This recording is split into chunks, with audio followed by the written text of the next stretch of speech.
Welcome back to IGN's E3 live show, streamed live on e3.ign.com and by our friends over at YouTube. Now it's time to slip on your racing gloves and get ready for some reckless driving.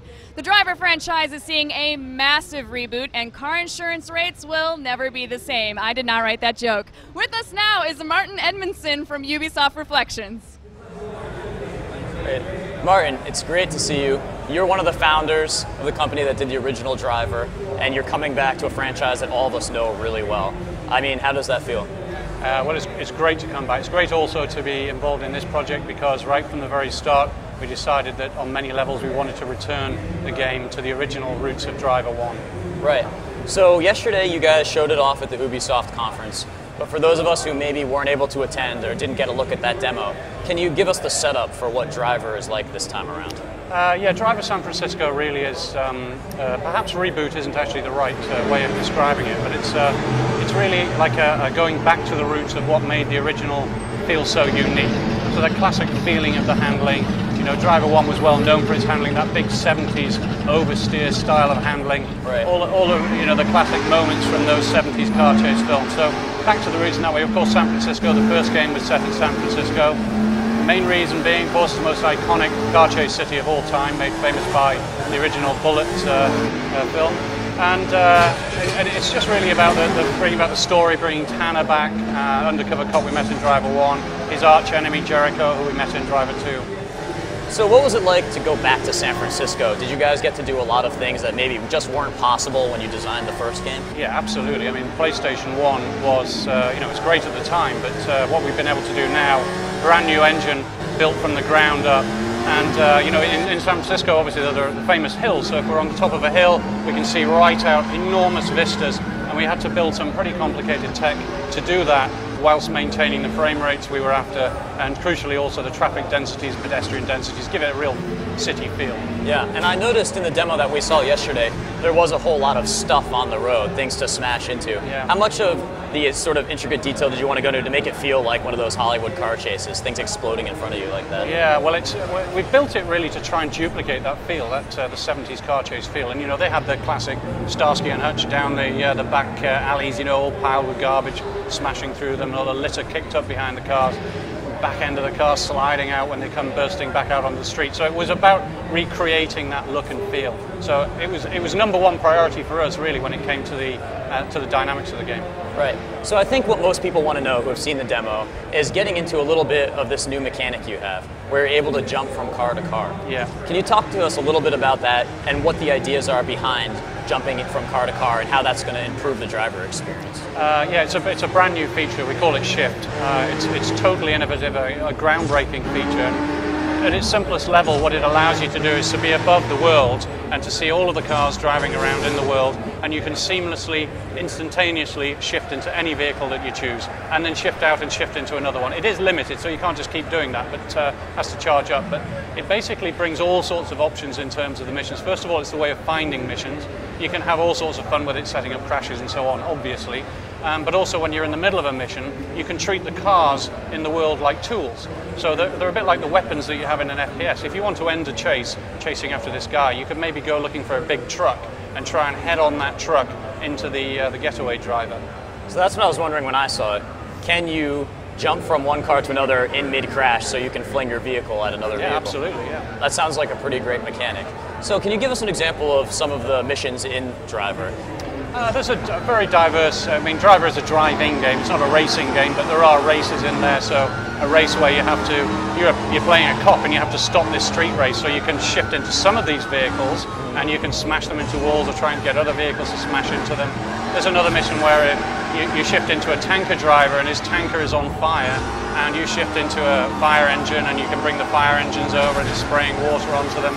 Chases, obviously, being chased by cops, you're thinking of dreaming up ways of getting rid of the cops, so you might shift into a tow truck, slam on the brakes, one of the cops hits the back of the tow truck, connects him up, you then shift into the tow truck and drive him off, and then shift back into the guy that you were playing as the getaway driver. It's quite a diverse experience. Yeah, it sounds a lot more diverse than your usual racing game. Yeah, it certainly is. You don't have to play it that way, though. I mean, a lot of it, if you just want to be in the chase and you want to just chase after this guy, create the movie car chase feel, you can just stay in the car if you want to.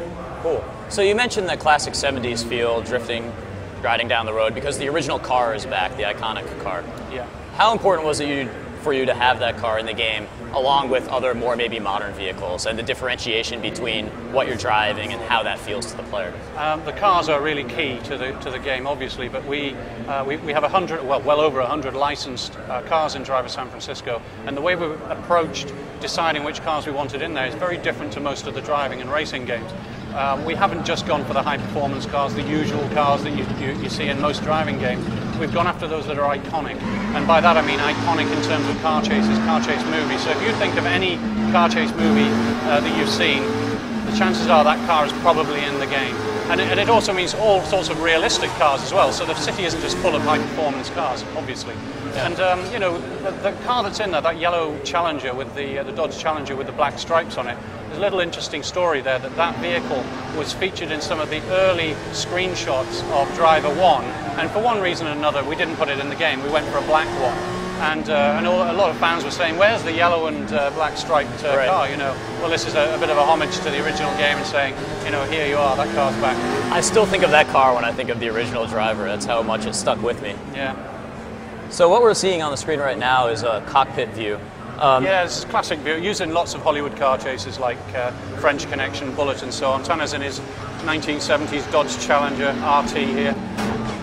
That's my preferred way to play a racing game. Would you recommend that people play it in the cockpit view? Honestly, it transforms the experience. If you can get away with it, if you can get used to it, right. Seeing Tanner's hands on the wheel, doing all this, you know, even, you see a little bit of it there, he grabs the handbrake and comes off the wheel and then he starts palm steering around the bends, all the stuff you've seen in movies. Right. And for those of us that played the original Driver, I loved crashing. That was my favorite thing to do. How much fun have you had sort of just chucking the cars into objects at this point? I mean, there's only a certain amount of fun you can have just crashing randomly, of course, right. But you know, you can use the shift to go onto another opposite lane and try and smash cars into each other. It's good fun to muck about, and obviously crashes happen just as a natural consequence of being involved in a high-speed chase. And I noticed in the footage you are giving all of the car details when you're jumping from car to car, so you sort of have that option to see what exactly you can jump into. Yeah, well, Tanner is a car enthusiast. That's why he has the classic Dodge Challenger. He's not happy with the modern cars. He likes the old classics. And because he's such a car enthusiast, when we're in shift, he's looking down on the world and he knows what all of these cars are. He knows the specs of all these cars. So the fact that it tells you here what cars these are, this is Tanner, a reflection of Tanner's enthusiasm for cars. We'll see the whole city here. We can eventually shift right up and see the whole city in its entirety. We've got 208 miles of road here. It's a huge environment. So you said you had to power this up, so you can't just jump around like that. You mentioned that you can also shift to a greater and greater area. Are you sort of constrained when you're first using this? We're seeing the whole city here, yeah. That's really impressive. You start off on the ground, so you're on a very low level. It's maybe 30 feet or so above the tarmac. Right. And, you know, and eventually we get to the point where we can shift instantaneously from here right to the other side of the city immediately. So it gives you an option to jump around anywhere in the city at any time. Yeah, so earlier in the game you would have to drive north, but once you've done that a few times, you don't want to have to do that every time. And you can use shift to just immediately be over in the north of the city. Straight up in Marin County, within 5 seconds I can be down in Sutro in the dirt tracks. And I have to ask, classic Driver had a lot of police chases. Are those back, or are you going to be escaping the cops quite a lot? The police chase as well. Here we're actually playing a cop here. Yeah. We're using a rapid shift feature here actually that allows us to stay in the action. So you see if we're driving this car and we have an accident, so he overcooks it here, he goes past, we shift back in, immediately back into the action. Very nice. I actually work not too far from this location right here. We've taken a little bit of artistic license with the layout of the city, but only to get the areas in, because we wanted the tight streets in downtown, and we wanted the Sutro hills and Marin. And you can see in this footage here, you just went through a bus stop that exploded, glass everywhere. So you can see that there's a lot of detail and destructible environments. Oh, that stopped. Okay, I was going to show you something there. Go ahead, what were you going to show me? I was just going to say that I remember this video, we were going to grab a big 18-wheeler truck and slam it into the front of the Mustang to try and bring the chase to a close. Awesome.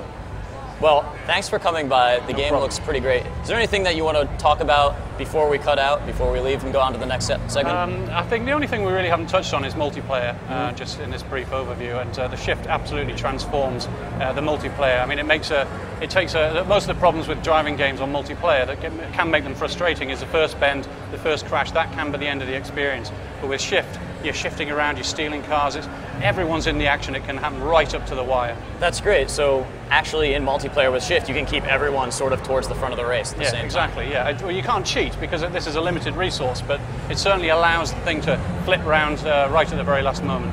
That sounds really interesting. I can't wait to see it. Thanks for coming by. Game looks great. Cheers.